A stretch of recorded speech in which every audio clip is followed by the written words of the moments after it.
দেখলাম কোন প্রথা কি যে জানা বাপ ছাড়া কেউ বোঝে না আর চেয়ে চেয়ে রাত কেটে যায় চোখেতে ঘুম আসে না তো বাড়ে পড়ে এক সুন্দরী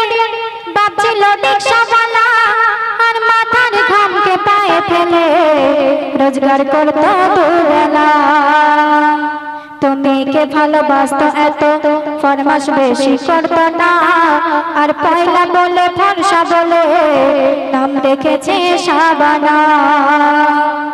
তো বয়স 16 হলো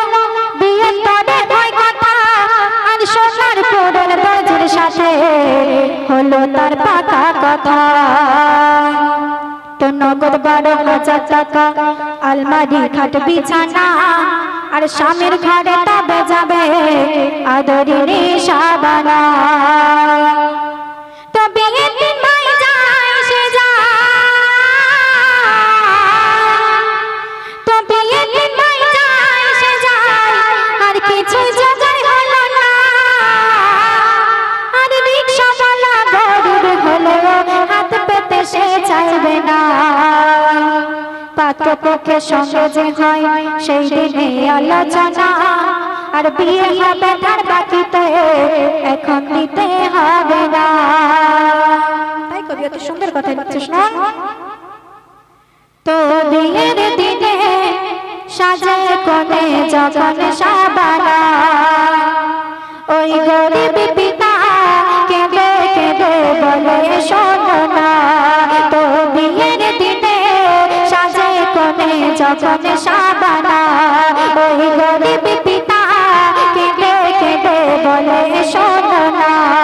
তোর বাপকে খোদা কেন গরিব করেছে আর বিয়ে দিতে হচ্ছে মা তার পাখিতে আল্লাহ তোকে যেন রাখে মা শোভেতে প্রার্থনা গরিবের প্রার্থনা প্রার্থনা গরিবের প্রার্থনা তো বিয়ের দিনে সাজে কোণে যখন শাবানা ওই গরিব পিতা কেঁদে কেঁদে বলে শোনো না তো সেই গরিব পিতা আরো কি বলছে শোনো তোর মুখ না দেখে যাই না কোনো কাজে তুই কাঁদলে মায়া আমার বুকেতে বাজে তোর মুখ না দেখে যাই না কোনো কাজে তুই কাঁদলে মায়া আমার বুকেতে বাজে রাত বেটি রে আর থাকতে পারি না বলি তাই আল্লাহকে সুখী করো না হে আমার মতো গরিব জানো আর কাউকে করে না সুখী হলে বেটি মোর মিটবে বাসনা প্রার্থনা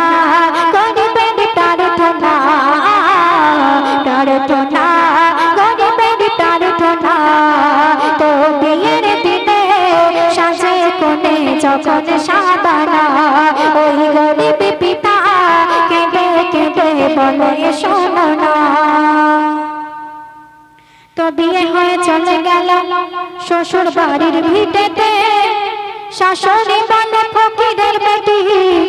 আনলো ছেলে ঘরেতে তো বিয়ে হয়ে চলে গেল শ্বশুর বাড়ির ভিটেতে শাশুড়ি বলে ফকিরের বেটি আনলো ছেলে ঘরেতে দাদিমাকে সঙ্গে নিয়ে শুতে যাবে শাবানা শাশুড়ি বলে তোমাদের তারে ওই রান্না ঘরে বিছানা তো কেন সেই রান্না ঘরে বিছানা বলে যতদিন না তোমার বাবা ওই পণ্ডিতাতে পারবে না ততদিন আমার ছেলের খাটে তুমি উঠবে না অলিমা যাত্রী সঙ্গে নিয়ে মেয়ের বাবা এসেছে আর আছাড় নয়নে পানি ঝরে শাবানা তো চোখে তো রিকশাওয়ালা গরিব হলেও মেয়ের কান্না সইবে না শাবানা বলে মরে গেলেও আবার কানে তুলব না নতুন লোকের সঙ্গে দেখা রিক্সাওয়ালার হয়েছে, বলো পয়দা করা ছাড়া বলো মোর তোমার কি আছে। তোকে তে বলে রিক্সাওয়ালা, তোকে তে বলে রিক্সাওয়ালা, লোকের সামনে বলো না, আর বুকটা যে আর যাবে ফেটে যদি শোনে সাবানা। তাই কবি লিখছে শুনুন, তোকে তে বলে রিক্সাওয়ালা, ও গয়া আমার আল্লাহ তাআলা,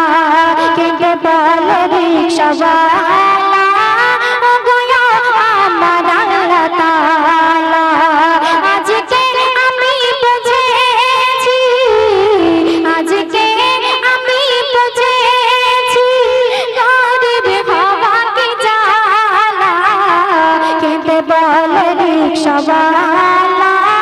ও গয়া আমার আল্লাহ তাআলা। তো সেই রিক্সাওয়ালা কি প্রতিজ্ঞা করছে শুনুন, বলে পরে যতদিন না দেব পানে হেঠাই খাবো না, শান্ত না দেব মনকে হারিয়ে গেছে সাবানা। বলে পরে যতদিন না দেব পানে হেঠাই খাবো না, শান্ত না দেব মনকে হারিয়ে গেছে সাবানা।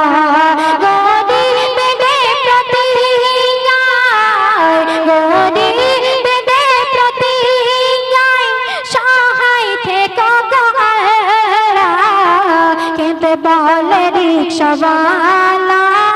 ও গয়া আমার আল্লাহ তাআলা, কে বলে রিক্সাওয়ালা, ও গয়া আমার আল্লাহ তাআলা। তো শাবানার আব্বা প্রতিজ্ঞা করলেন যে যতদিন না পরের টাকা মেটাতে পারবো ততদিন আমি ভিটাতে উঠবো না, পানি পর্যন্ত খাবো না। তারপর কি ঘটে শুনুন, তো দিনের পর দিন চলে যায়, কথাই শোনে শাবানা, আর পনের টাকা হয় না জোগাড়, বাপ ভিটেতে ওঠে না। তো দিনের পর দিন চলে যায়, কথাই শোনে শাবানা, আর পনের টাকা হয় না জোগাড়, বাপ ভিটেতে ওঠে না। মেয়ে যারা শত ব্যথা নিজের মনে সহেনি, জীবন দিয়ে মা বাপকে তারা শুধু ভালোবেসে যায়। বাপের কথা মনে হলে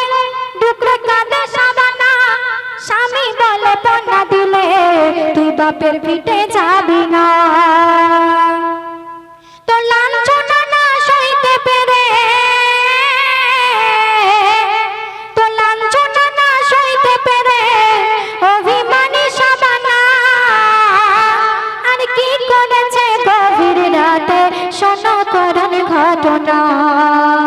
তো সেই গভীর রাতে শাবানা কি করছে শুনুন, গভীর রাতে শাবানা ঘুম থেকে ওঠে, আর সিলিং ফ্যানে লাগিয়ে দড়ি পা রাখে খাটে। গভীর রাতে শাবানা ঘুম থেকে ওঠে, আর সিলিং ফ্যানে লাগিয়ে দড়ি পা রাখে খাটে। বলে গরিবের বাচ্চার বেঁচে কি হবে, বাবা মা রিক্সাওয়ালা কোথায় সে পাবে, এ জীবন রেখে আমার বেকায় কি হবে, এ জীবন রেখে আমার বেকায় কি হবে। গলাতে তড়ি দিয়ে, গলাতে তড়ি দিয়ে চুলে পড়ে গো শাবানা, বাপের মুখ দেখায় আর হলো না। স্বামী শাশুড়ির জ্বালা, স্বামী শাশুড়ির জ্বালা শাবানা সইতে পারে না, বাপের মুখ দেখায় আর হলো না, বাপের মুখ দেখায় আর হলো না। শুনুন, আদর করে স্বামী কভু ডাকেনি, শাশুড়ি ওর মায়ের মতো হয়নি। আদর